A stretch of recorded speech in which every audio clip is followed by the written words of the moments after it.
This is an 8-second capable, full-size Chevy 4-wheel drive drag truck, or at least it's going to be whenever we actually get around to having an engine in it, because right now it's basically just a chassis and a shell. But by the end of the day, I intend to remedy that and actually install the power plant. Now, this is a long-term project that if you want more details on, I'll link a few videos down below, but it's gonna be powered by this guy right here, which is a Gen 7 big block Chevy built entirely from aftermarket parts. Has a block by World Products. It has a forged 4.5-inch stroke crankshaft, Manley rods, Racetech custom aluminum pistons, Raylar aluminum cylinder heads. It's got a nasty solid roller camshaft in it. It's got a pretty trick shaft mount rocker setup. And hopefully, if I cross my fingers, that engine is going to support 1,500 to 1,700 horsepower with the help of twin turbos. Now, like I said, my goal by the end of the day is to actually get this and the mock-up transmission installed into the truck. And there is obviously one roadblock left, and that's the oil pan. So here's what we're going to do today.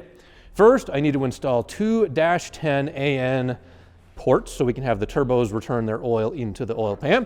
We're going to install one 3/8 NPT bung down here so we can have an oil temperature sensor. And then finally, this is probably the most important thing, I want to build some sort of a baffle system to help control oil under heavy acceleration and heavy braking, you know, like a launch of the drag strip, or if we get fast enough to have a parachute when we pull the chutes. We want to make sure the oil pickup constantly stays submerged in oil. And right now, there's nothing. So my plan, we'll get into it a little bit, I just want to have some sort of a baffle system down here. But anyway, we'll get started by drilling some holes and seeing if I can figure out how to weld some aluminum. I do know, based on the other turbo big block truck that I have, that I need the drain to go in between the first and second bolts on the oil pan. That's about where it's going to be. Obviously, we want it to be above the oil level and in a place where we can weld it, which I believe is going to be on the inside. So, something like that. And I'll just take a measurement so we can have both sides be the same.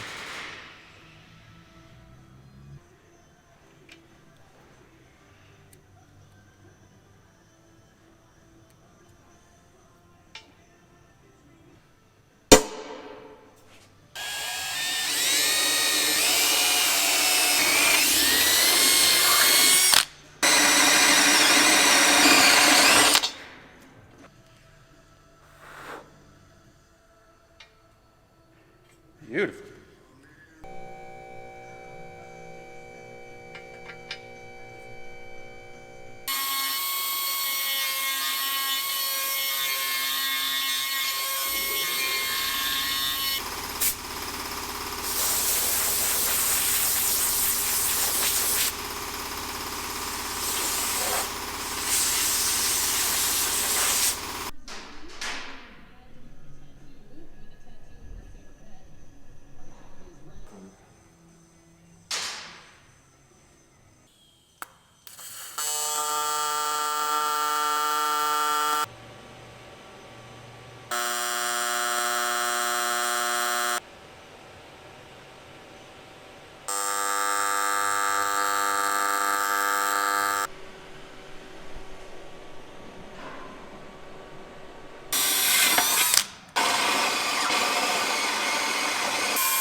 And then I get like carried away deburring stuff because I am probably OCD.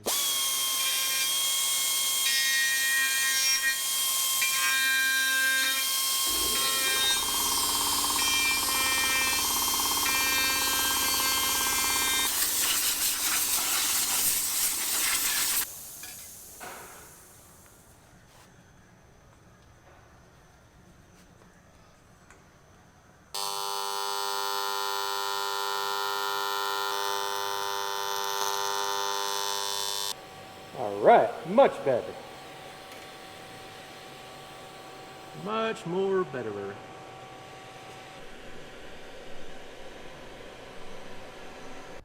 I've got both of the -10 drains welded into the pan and did all the welding on the inside just so the outside looks clean. I don't love working with cast aluminum, especially a a lot of these aftermarket parts, like this is not a Dorman, but just another, like generic aftermarket oil pan. And the aluminum is not like the best quality. On the first one, it came out okay, but I rushed it a little bit. So on the second side, I let the AC balance do its thing a little bit longer and burn out some of those impurities in the aluminum, and definitely yielded a much nicer result. So really happy with how that one turned out. Yeah, happy enough with how that one turned out. But either way, it's not gonna leak. And since the welding's on the inside, you'll never know the difference. So now we got to figure out where to put the port for the temperature sensor. It's a 3/8 NPT bung, this guy right here. And initially I wanted to put it just in front of the level sensor, which I'm going to retain. I don't want to use that port. So I thought I'll put it here, but if I weld on the inside, there's just not enough room to get the port, or to get the torch rather, in there and do the welding. And I was worried that I couldn't put it back here because I thought the starter might be in the way. And then I was also worried about some of the frame components, but obviously with no engine in here, I am kind of shooting in the dark. But of course I realized I just happen to have another 8.1 turbo Silverado. So I drove it to work today, and we're just gonna take a quick peek. Well, actually I already did, but anyway, you can see how much of the pan is exposed even with the starter. There's my coolant leak, I still haven't fixed that. But I've got plenty of room to put it at approximately the same level as that drain. So I'm happy now that I know I've got plenty of space.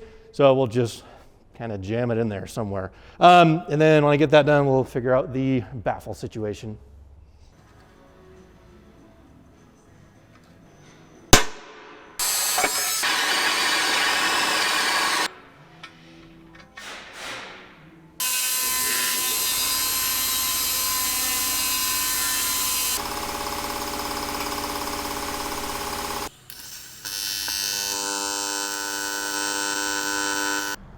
We now have all of the external upgrades to the oil pan done. We have 2-10 drains, so oil from the turbos can go back into the engine where it belongs.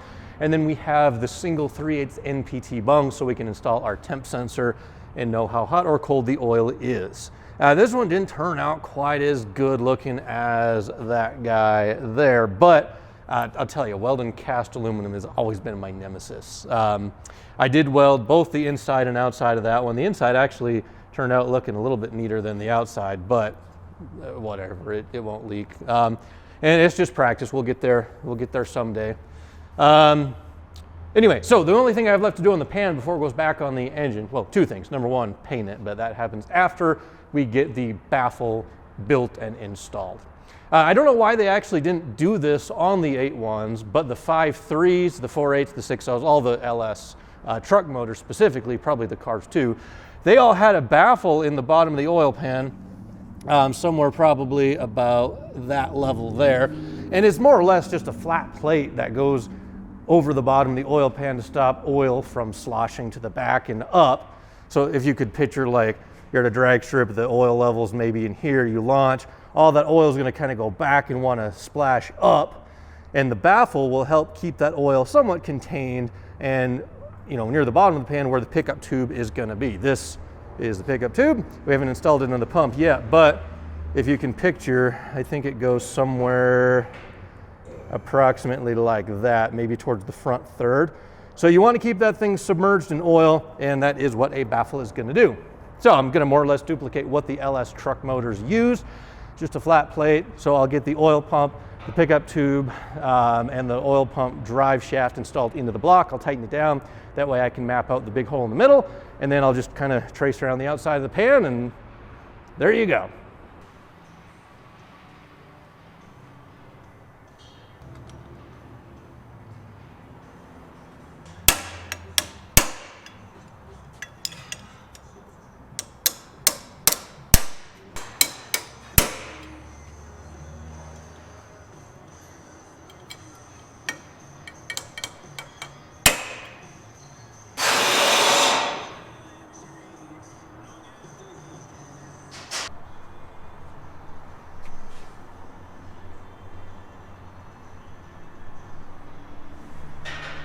Last thing, we're going to make a little tab that holds the pickup tube to the pump body just so it won't vibrate and slide out. I've already triple checked the angle. It's exactly where I want it.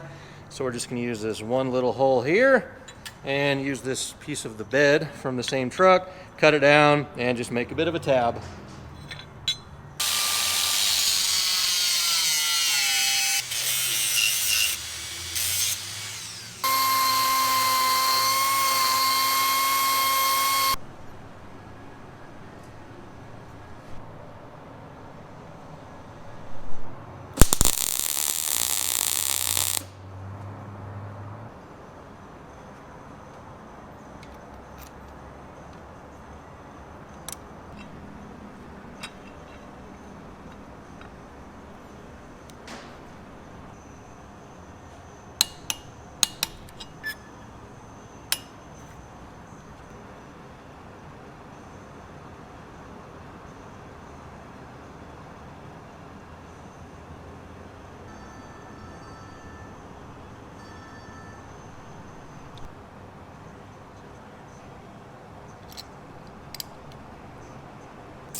Click.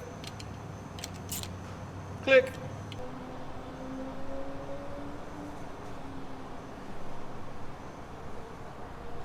All right, so the dipstick comes through here and it just barely scrapes against that mesh when you put the dipstick in.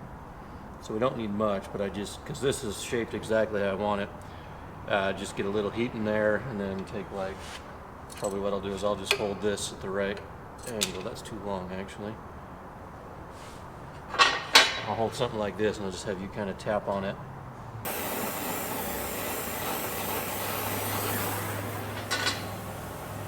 Okay, give it a couple taps.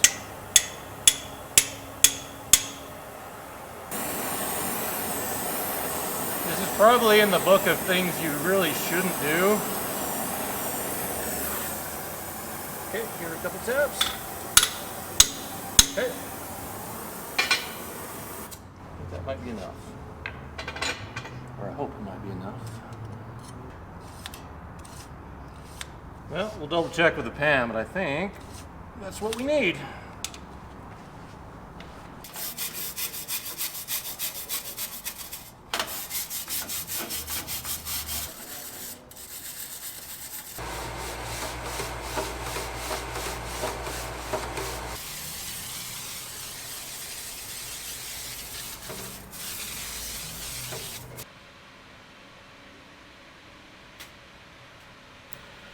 If you're paying attention, you'll see we have washers on the back and none up front. And that is simply because the clearance of the oil pan is so tight, if I put a washer up front, it wouldn't bolt down all the way. So I'd prefer to have washers on all four, but that will not work. And the pan is so thin, I can't really clearance it to make them fit either.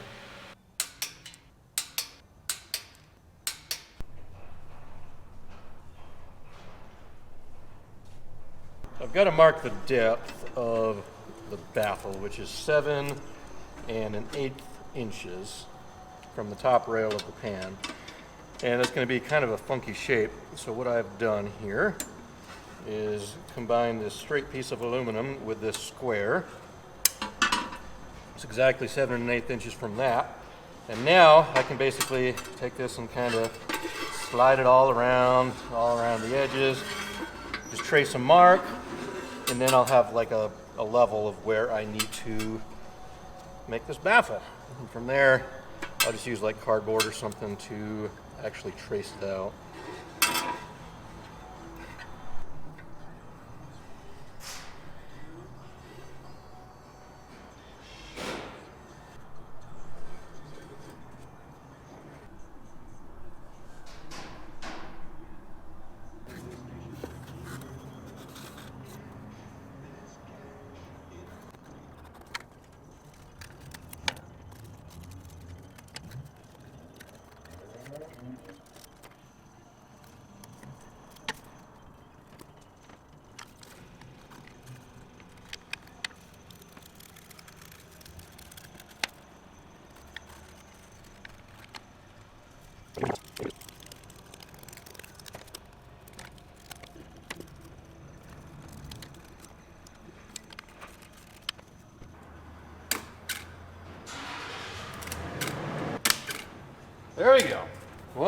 pan baffle.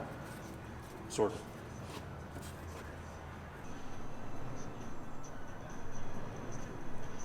If I design the plate to go between the body of the pump and the bottom of the pan, it's like 2.5 inches off the bottom. And when I'm looking at it, I'm thinking, is that even enough? Is that even worth doing?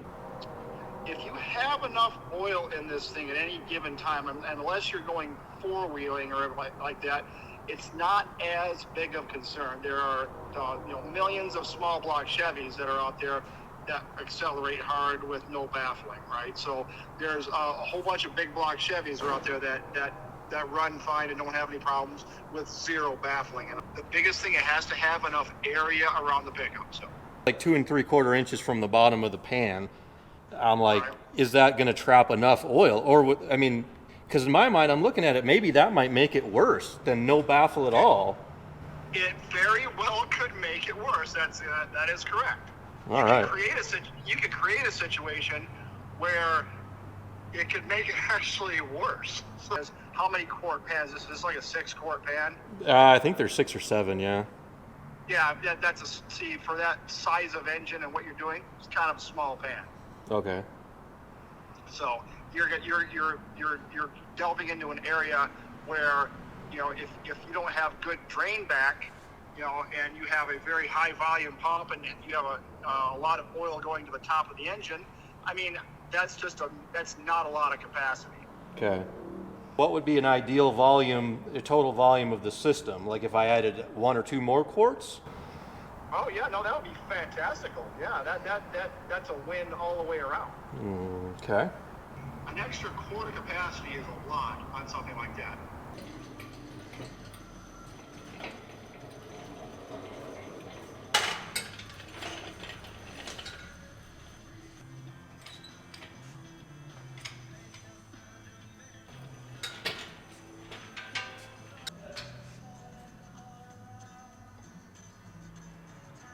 It has been a heck of a week, and I haven't had quite as much time to work on the drag truck project as I wanted. However, my goal was to get the engine in, which we actually just did. Chris actually threw it in for me, but it's not in for good because the oil pan we need to do some work on.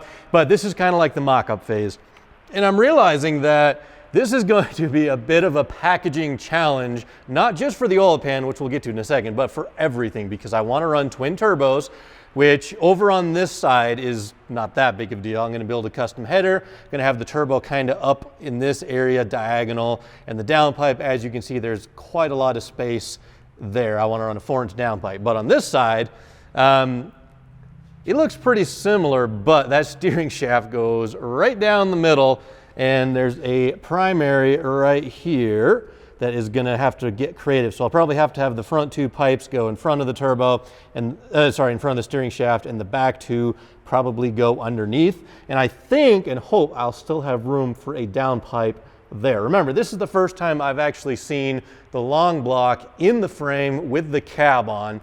So my progress on the oil pan has kind of halted a little bit just because I've been so busy trying to visualize what everything will look like. Definitely can be done. It's just going to be a bit of a challenge. So let me go up in the air though, and I'll show you what we're going to have to do for the oil pan. Before we even threw the engine into the truck, I made a quick cardboard box template based on the size I thought the sump could be.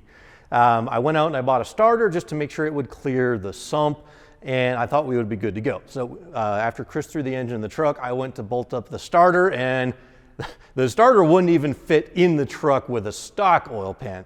Now, it was a 2004 or 2005 and up 8.1 starter, which I always heard were smaller and more compact, which is technically true, but because of the shape of the starter, you can see that's the flange or the surface right there that bolts to the engine.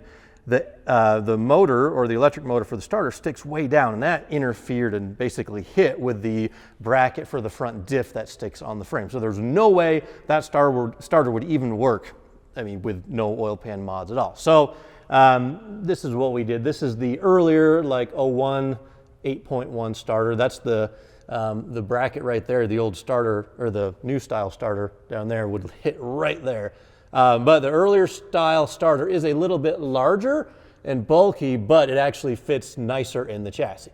And I also did a quick test. If I have the bolts out, I can actually get the starter out above the frame rail, just so long as my headers don't like come way down. So when it comes to servicing the starter in the future, if everything works out, I think all I'll really have to do, maybe, I'm not even positive I'll have to do it, but at the very least, I'll just pull the down pipe off on the passenger side, starter will come out. Anyway, after that, the little box that I modified, it'll for the most part work, except up here, we're gonna have to get a little creative on the corner, just because we have this cross member here that comes down.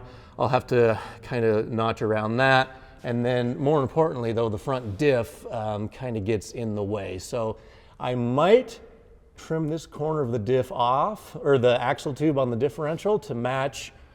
You can kind of see that bracket there. So I might just trim that, but I'm also going to angle the front corner of the oil pan sump just so I can not only clear the differential, but when it comes to installing and removing the engine, I want to make sure it doesn't like hang up. So we could get into a situation where the oil pan would fit if it's installed, but because of the way the engine has to come out, we could get ourselves in the pickle. So anyway, I'm trying to account for every possibility, and I think I've come up with a decent shape. This is like a really, really crude mock-up. I did some cutting and I got just some scribbled dimensions on there.